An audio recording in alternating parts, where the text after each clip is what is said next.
And welcome back to the Oopa Loopa Cafe here in our third segment for the day. And I promised you a feel-good story or two, and this is the segment where you're going to get one of those.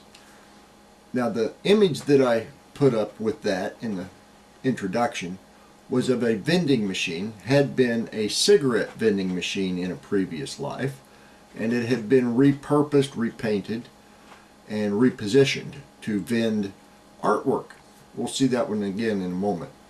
Now, this particular machine, also a former cigarette vending machine, has a little bit different product. You can see it's actually books. And of course, they have to be pretty small books. But I found a video for this machine, or regarding this machine, but it's actually a German language video. I'm really bad at German, but I'll take a stab at some of it. Now, the guy's introducing it, of course, but once you see the machine and the way it vends, you can tell it used to be a cigarette vending machine, but now it's books.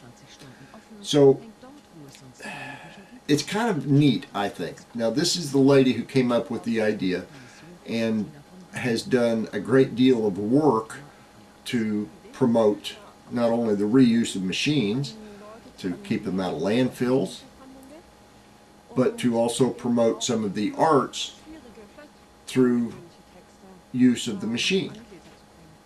So she has to reformat a number of books, and she has done most of that work herself, initially at least. And of course, as you can see by the bookshelves, she's not going to run out of materials soon. But the reformatting is tedious and repetitious and time consuming. But the effort is worth it, because it keeps the vending machines out of the landfill, keeps them from taking up space in the landfill, and a number of other environmental advantages as well. Here the crew is making the boxes to dispense the books. They're all uniform sized box, but not all the books are uniform size, different numbers of pages.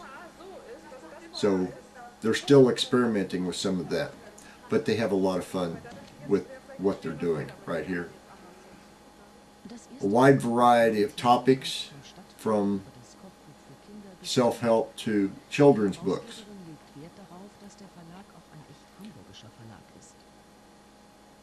I think she's doing the covers too, but I'm not sure of that. She may be commissioning some of that.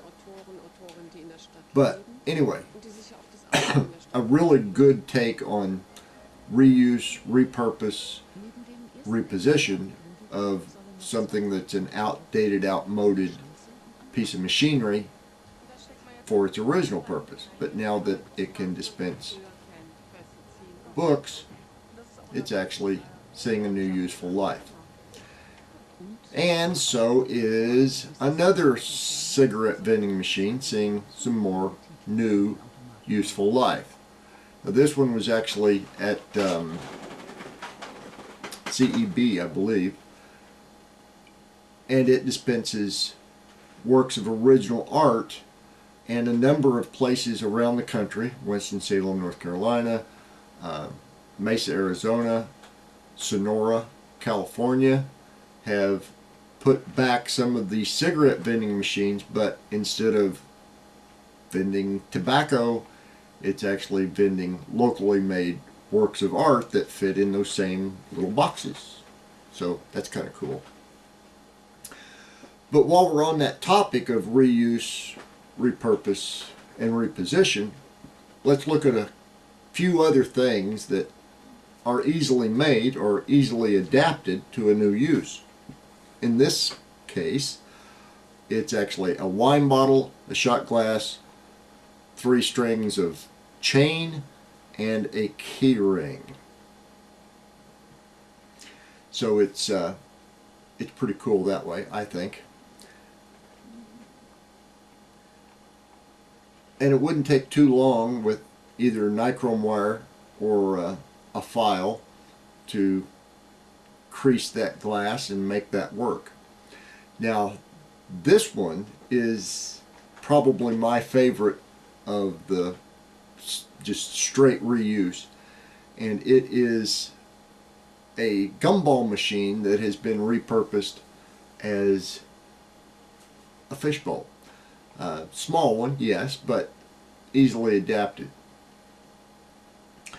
And then this next one, wow, this is an amazing use of an old television set, and has been turned into a liquor cabinet. But you could use it to showcase a lot of different things. As in the OTW off the wall segment in the first segment, he had a string of rope lights inside his gun safe, and I thought that was pretty cool too. Now this particular use, I really like this one. These are the planks off of a discarded pallet, a cargo pallet of, you know, whatever size or shape, but it has had a world map decoupaged onto it with Mod Podge, and that's another thing, another good use of materials that keeps those materials from going to a landfill, and it makes a pretty decent little work of art, in my own opinion. But there are all kinds of things that you can do with basically junk to repurpose, reuse, and reposition so that it does someone some good, whether, like in this case, it's strictly artistic, aesthetic, or actually some practical use as well. Now, this next graphic, I don't think it looks very comfortable, but it is certainly a unique and innovative use of basically some old luggage. So it's kind of cool. My thought was, could you collapse the cushions, unscrew the legs, throw it back in there, and take your chair with you? I don't know the answer to that, but I think it would be worth looking into. But my favorite out of all the things I saw on Pinterest, which is where I got most of these, except for the vending machines, my favorite thing was this. And it used to be an entertainment center. Probably they got a bigger television.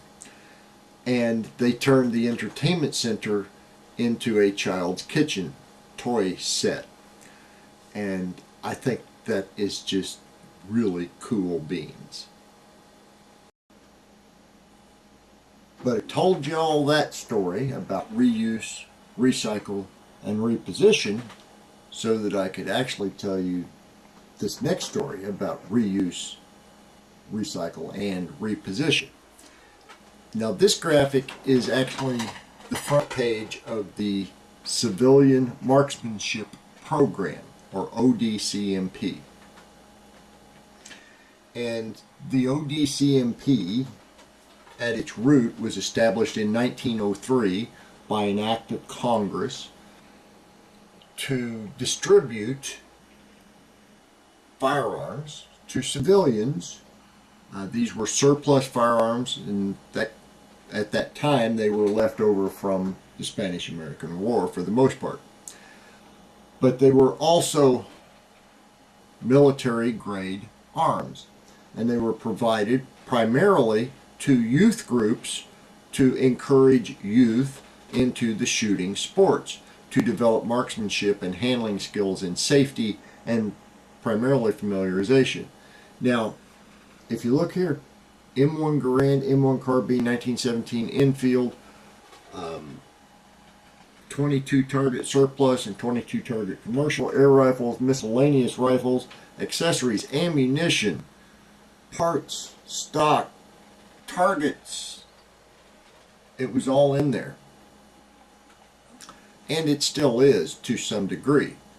But these are weapons, military grade weapons, provided to qualified civilians. When it says qualified, They have to be in a club that is affiliated and associated with the CMP, Civilian Marksmanship Program. Now, the interesting part about this is not only the rifles that they're providing, but also some of the accessories. Now, here's a shot of these arms. These long guns are M1 carbines, and there's a couple of different models in this photograph. But you see in the text down there, it says something about 30 round magazines. It's a third entry in the blue text. And when you go to that link, it actually explains some of the known facts about 30 round magazines. There were some 6 million of them manufactured in the United States for M1 carbines for use in World War II and Korea, on up through and including the early part of the Vietnamese conflict. So 30 round magazines are everywhere. In fact, about 4 million of them were given to foreign governments, along with nearly 4 million M1 carbines.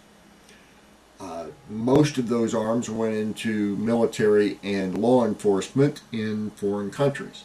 However, about 1 million remained in U.S. inventory at the end of the Vietnamese conflict.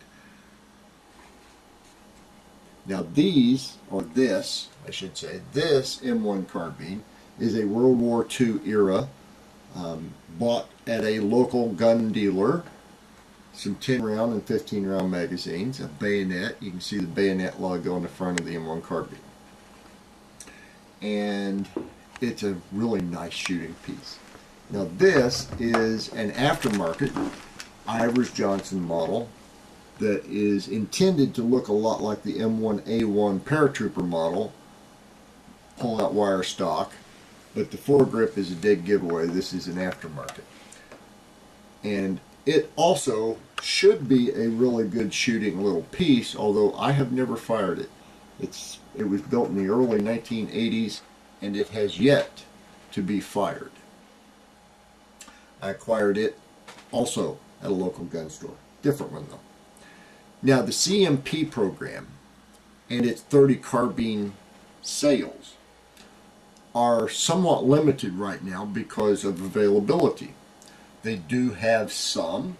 They're up on auction, and the main reason that we that is associated members, can't get very many M1 carbines is because the reimportation of them is not allowed anymore. Under our current administration, we can't have our own antiquated, for all intents and purposes, semi-automatic rifles that we paid for once already, and they were given away. Now, the CMP, although it was established in 1903 and administered by the United States Army until 1996, is now administered by a congressionally founded, that's the only way to put it, not-for-profit organization. Now, they're not funded by the United States government anymore. They were from 1903 until 1996. It is now a not-for-profit. Now, the only thing that the government does for the CMP nowadays is some of the 22 caliber and a few 30 caliber arms that are surplus within the U.S. inventory, and they are given to CMP, but not very many of them. Not like it was in the old days. In the old days, almost anybody could go get an M1 Garand or an M1 carbine. 1917 Enfields.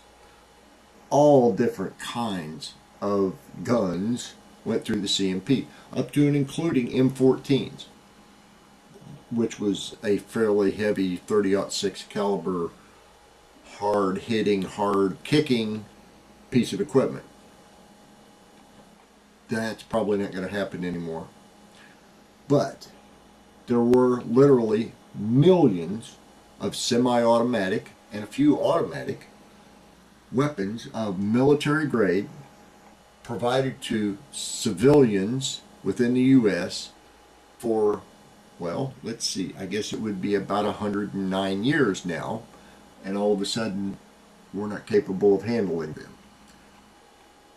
Not sure what's up with that. However, I have mine. They are legal.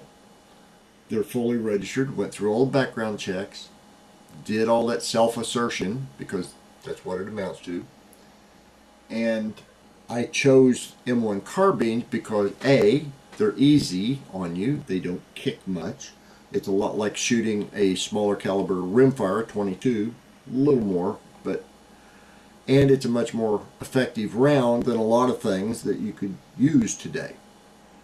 There are also other firearms that can use the same cartridges, which is one of the advantages that the United States Army never seemed to quite catch on to. That have a 30 caliber rifle and a 45 caliber sidearm, and a lot of folks carried both.